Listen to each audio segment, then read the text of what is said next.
Salut le cousin. Ouais, c'est mon cousin Nico qui m'a dit que bon, apparemment, ça serait cool de filmer les travaux. Ok, ben je vais essayer. Et salut les autres aussi. Donc, qu'est-ce qu'on a fait à bord d'Imeros? Donc hier, j'ai viré le plafond.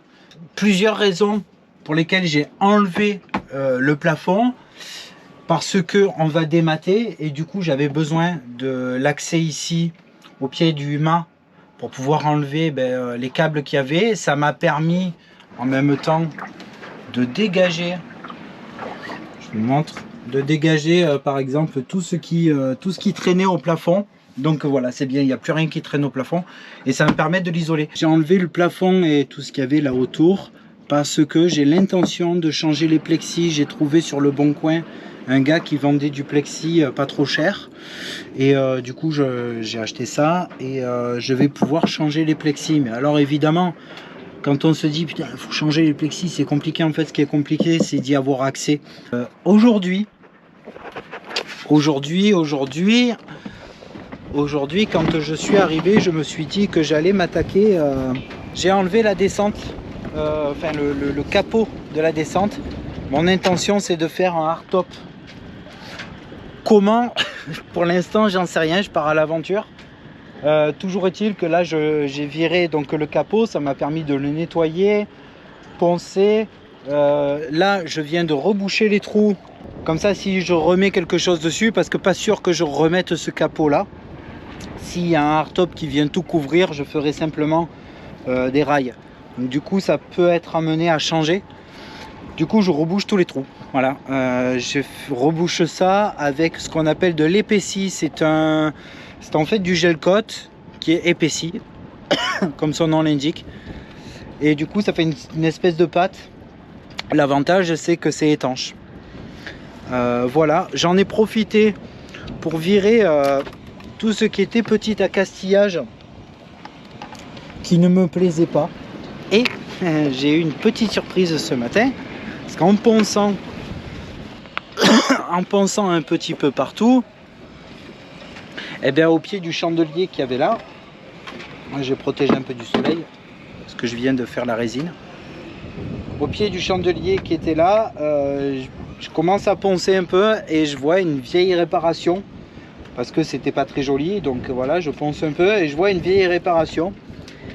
Et j'ai dit tiens, allons voir un peu plus. C'était du mastic, j'aime pas bien le mastic, ça n'a pas de propriété mécanique en soi, c'est juste pour boucher à la limite une surface. Et puis en fait il y avait une sacrée épaisseur, donc je l'ai enlevé, et en fait je me suis aperçu que c'était tout pourri dedans. Du coup je l'ai refait. Bon, l'épaissi c'est ça, c'est du gel coat en pâte tout simplement. Et ça se passe exactement pareil. Donc là c'est une toute petite goutte. Hop là, il y en a 3. Ça va durcir vite, surtout qu'il fait chaud. Voilà, on peut en enlever une. Voilà, on mélange bien.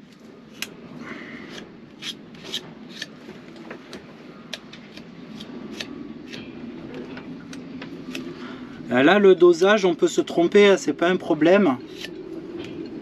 Bon, vous avez vu, c'est quand même pas beaucoup qu'il faut mettre. Et voilà, aujourd'hui il tend chaud et sec, donc on n'en met pas beaucoup, ça suffit largement, ça séchera toujours. Ce qu'il faut c'est bien mélanger.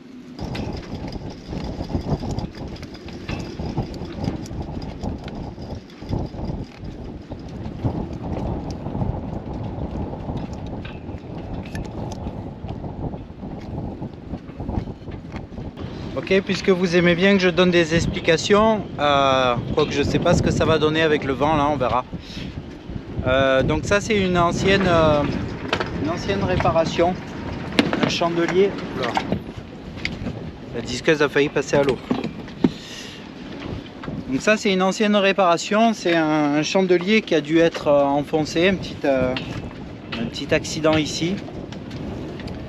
Et ça a été réparé. Le problème c'est que ça a été réparé avec du mastic en gardant l'ancienne fibre qui avait été déchirée. Faut savoir que ça tient un moment mais pas tout le temps quoi. Donc on va reprendre ça. Donc l'idée c'est d'aller chercher tout ce qui est encore sain. Vous voyez, il n'y a plus grand chose, hein. En plus ça a pris l'humidité là parce que ça n'avait pas été gel-coté. Bon bref, voilà.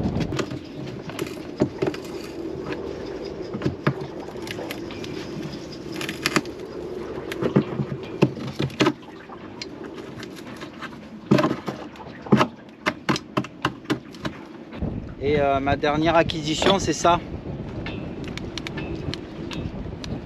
Il n'y a plus de batterie, mais ça marche bien. C'est une Fenn. Ça, c'est super pour faire des petites découpes dans ce genre-là. Ça va nickel. Donc voilà, on a récupéré tout ce qui est propre. Pas imbibé d'eau, sec. Le bois est bon là, ici. Mais vous voyez là, en fait, le bois était pourri, hein. Donc voilà, c'est comme ça. Donc en fait, voilà comment c'est fait sur les bords des bateaux, hein, la plupart, hein, en tout cas. Donc ici, il y a une plaque en bois, c'est stratifié par dessus, puis en dessous. Et ensuite, je vais essayer de vous montrer ici. Et ensuite, ça s'affine sur le bord pour récupérer ensuite là une double épaisseur ici. Il y a la coque et le pont. Ça, c'est la jonction ici, coque-pont. Donc, il y a double épaisseur de résine d'époxy. Pas d'époxy, c'est du polyester. Donc voilà, là, il y a deux épaisseurs de fibres et on voit bien ici que ça se rejoint avec une âme en bois. Voilà, donc ça s'est écrasé effectivement à ce niveau de fragilité et la réparation qui a été faite n'était pas bien assez étanche et du coup ça a imbibé le bois, ça a été tout pourri. Allez, ben on est reparti dans la choucroute.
Puis voilà, et il y a un paquet de travaux. Il me reste 2 mois et demi pour finir le bateau.